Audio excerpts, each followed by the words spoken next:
నేను చేయను. నా గోషామేళ ప్రజలు నాకు గెలిపిస్తున్నారు. నాకు ఎలక్షన్లో ఇట్లాంటి కూడా సపోర్ట్ చేయలే. ఎప్పుడు కూడా ఎలక్షన్లో నాకు ఏమి కూడా సపోర్ట్ చేయలే. మూడోసారి కూడా గోషామేళ ప్రజలు నాకు గెలిపిస్తున్నారు. రాజీనామా ఇచ్చే అసలు అది ఆ ఛాన్స్ కూడా రాదు. నేను ఈయన కూడా ఏం చేస్తారో చేసుకోండి. గతం కూడా చెప్పినా ఇప్పుడు కూడా చెప్తాను.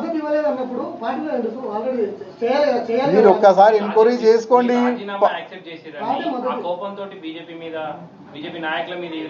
నేను ప్రతి ఒక్క మెసేజ్ మీరు చూసుకోవాలి. నేను ప్రతి ఒక్క మెసేజ్ తప్పు ఉంది అని కార్యకర్తలతో చర్చ చేసుకోండి. నేను ఇచ్చిన ప్రతి ఒక్క మెసేజ్ కార్యకర్తలకి ఫేవర్గా ఉంటుంది. నా మెసేజ్ వాళ్ళు చేస్తున్న తప్పులు ఓకే, బీజేపీలో ఉన్న కొంతమంది భయపడి మాట్లాడరు.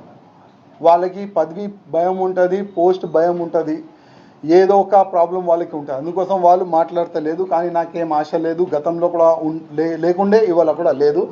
ఎప్పుడెప్పుడు బీజేపీ వాళ్ళు ఇవాళ ఓపెన్ చెప్తున్నా, ఎప్పుడెప్పుడు మీరు తప్పు చేస్తే అప్పుడప్పుడు నేను మాట్లాడతాను.